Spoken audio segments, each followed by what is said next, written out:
علماء فرماتے ہیں اللہ کی پہلی صفت آئی ہے رب العالمین، تمام جہانوں کا پالنے والا۔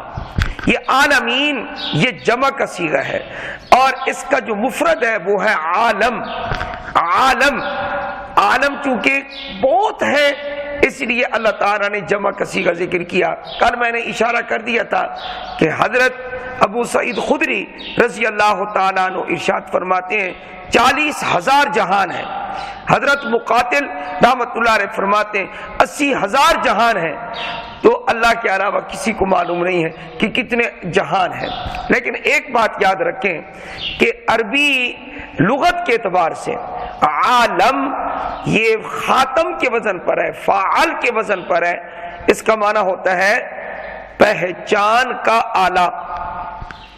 یہ ایک لفظ ہے جس کی طرف آپ سب حضرات توجہ فرمائیں گے کہ عالم، عالمین جمع ہے عالم کی، اور عالم کا معنی ہے پہچان کا آلہ، پہچان کا ذریعہ، پہچان کا سبب۔ یہ ہے عالم کا معنی۔ ویسے تو ہم اس کا معنی کیا کرتے ہیں جی جہان، لیکن یہ عربی لفظ ہے، اس کا لفظی ترجمہ جو بنتا ہے لغت کے اعتبار سے وہ یہ بنتا ہے پہچان کا ذریعہ، پہچان کا سبب، پہچان کا جی آلہ۔ تو یہ جتنا جہان ہمیں نظر آ رہا ہے، آسمان ہے، زمین ہے، یہ سمندر اور دریا ہے، ستارے اور سیارے ہیں، یہ تمام چیزیں جو ہیں جتنی ہمیں نظر آ رہی ہیں، یہ افلاک سے لے کر عناصر تک، اور نجوم اور سیارات سے لے کر ذرات تک، یہ سارا جہان جو ہمیں نظر آ رہا ہے، یہ آخر کس کی پہچان کا سبب ہے؟ یہ کبھی ہم نے سوچا ہے؟ فرمایا یہ بھی کسی کی پہچان کا سبب ہے اور ذریعہ ہے۔ فرمایا یہ کس چیز کی، کس ذات کی پہچان کا سبب اور ذریعہ ہے؟ فرمایا اس جہان کو دیکھ کر تم اللہ کی پہچان حاصل کر سکتے ہو، یہ اللہ کی پہچان کا ذریعہ ہے۔ ہر چیز میں وفی کل شیء لہ آیہ تدل علی انہ واحد، ہر چیز میں ایک آیا موجود ہے، ایک نشانی موجود ہے۔ کس چیز کی؟ کہ وہ جس کی ہم عبادت کرتے ہیں وہ ایک ہی ہے، یعنی اس کے علاوہ کوئی عبادت کے لائق نہیں ہے۔ ہر چیز کائنات کی بول رہی ہے، بزبان حال بولے یا بزبان قال بولے، ہر چیز بول رہی ہے۔ فرمایا الحمدللہ رب العالمین، سب تعریفیں اللہ کے لیے ہیں جو تمام جہانوں کا پالن ہار ہے۔ اور رب کا معنی میں نے کل بتایا تھا آپ کو، کیا صرف روٹی دینے والا نہیں، روٹی تو وہ دیتا ہی ہے، یعنی کھانے کے لیے وہ سب کچھ کرتا ہے، بلکہ ایک لقمہ جو انسان کے منہ میں جاتا ہے، پتہ نہیں کروڑوں مخلوقات کی خدمات اس کے اندر موجود ہوتی ہیں۔ کیا سورج کی دھوپ اور چاند کی روشنی اس کے اندر موجود ہے، زمین کی طاقت اس کے اندر موجود ہے، کتنے انسانوں کی محنت اس کے اندر موجود ہے، اور پھر جا کر وہ لقمہ تیار ہوتا ہے، اور اللہ جل جلالہ اس لقمے کو تمہارے منہ تک پہنچا دیتے ہیں۔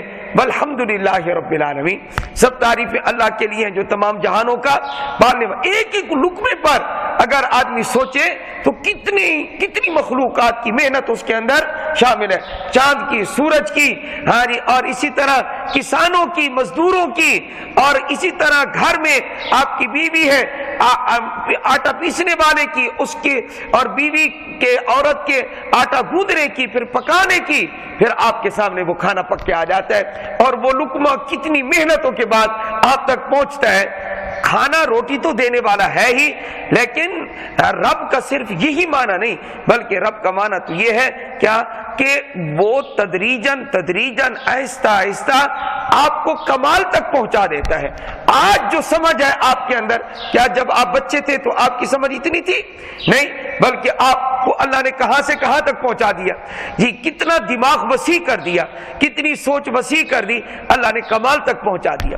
اور یہ یاد رکھیں کہ جو ذات کی کمال نہیں ہوتا کمال تک پہنچا سکتی ہے، تو وہ ذات کمال کو چھین کر بیکار بھی بنا سکتی ہے۔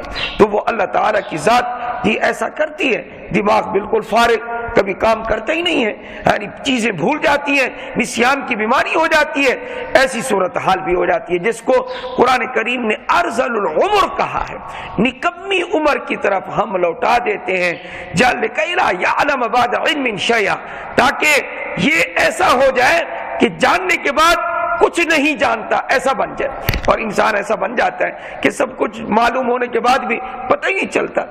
ہم نے ایسے بوڑھے بھی دیکھے ہیں، کیا بیٹی سامنے ہے، بیٹا سامنے، رشتہ دار سامنے، یہ کون ہے، یعنی پہچان ہی نہیں آتی، تو پہچان ہی ختم ہو گئی.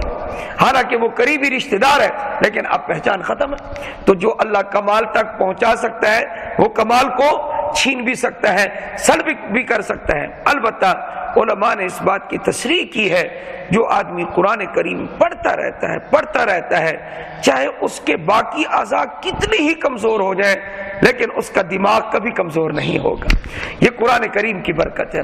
اس لیے روزانہ بلا ناغہ قرآن کی کسی نہ کسی ایک رکوع، 2 رکوع، 1 پاؤں، 1 پارہ، جتنی ہمت ہو روزانہ بلا ناغہ قرآن کی تلاوت کرنی چاہیے تاکہ ہمارا دماغ درست رہے.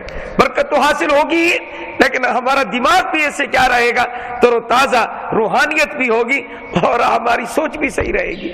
الحمدللہ رب العالمین. سب تعریفیں اللہ کے لیے ہیں جو تمام جہانوں کا پالنے والا ہے.